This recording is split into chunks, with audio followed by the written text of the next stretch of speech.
Hello. Have you ever fallen down? It takes you by a big surprise and it's so unexpected.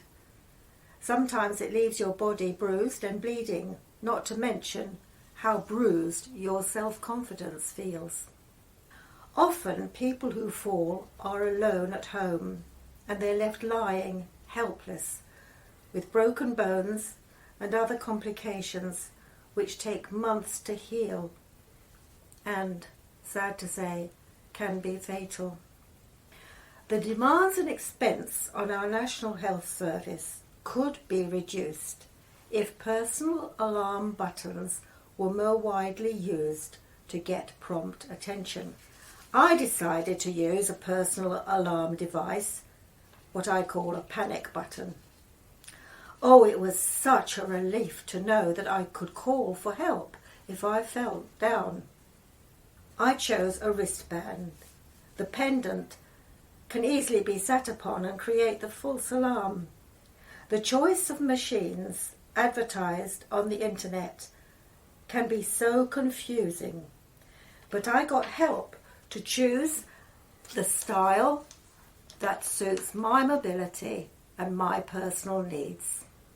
Friends and family kindly agreed to contribute to the expense instead of buying me Christmas and birthday presents. Let me explain this digital fall alarm device. I got help to set it up to plug in the small box with the loudspeaker which connects my panic button to a team of receptionists. We can now speak directly with each other.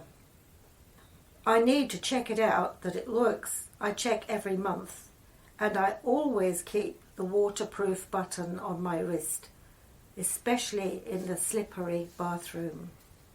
The receptionist firstly takes my details, my date of birth, my doctor, medications, allergies, medical problems, and the contact numbers of my relatives, and the numbers of my key contacts.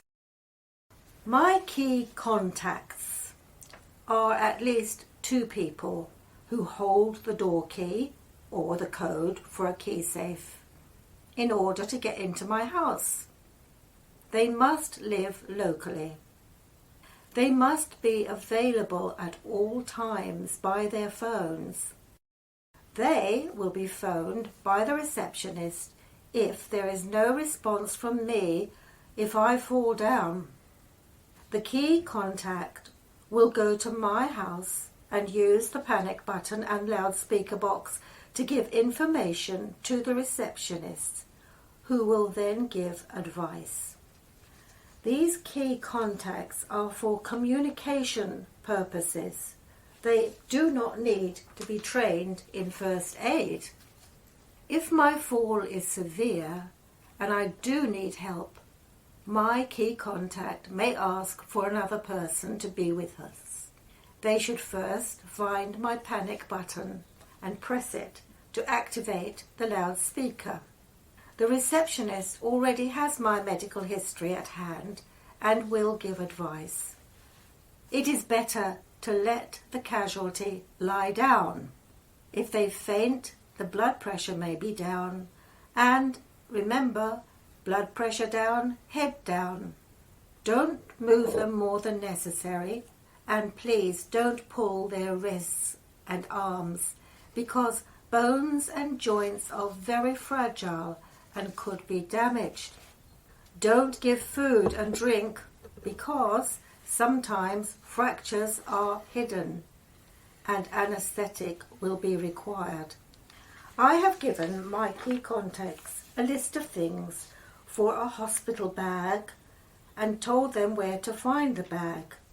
The list includes information like my name, my address, my date of birth, GP address, my medicines, allergies, and also necessary items such as glasses, hearing aid, dentures, toiletries, underwear, socks and shoes.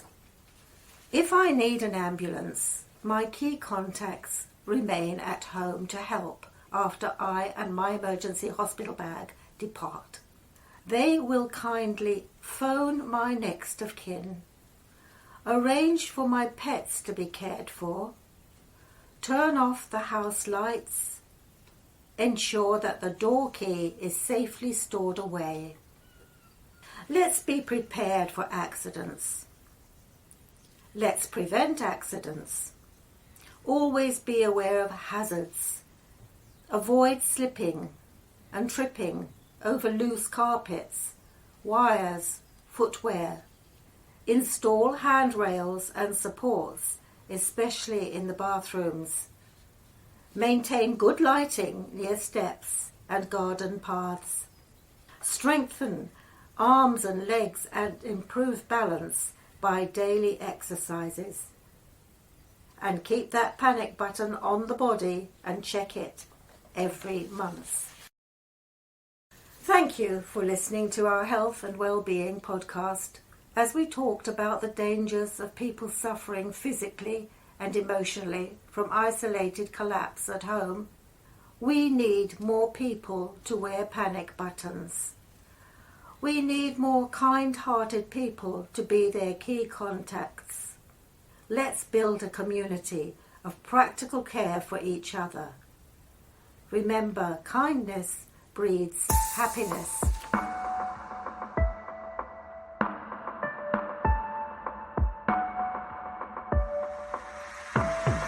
If you enjoyed this podcast, please follow, like and share. Thank you very much. Martin, Peace Unplugged.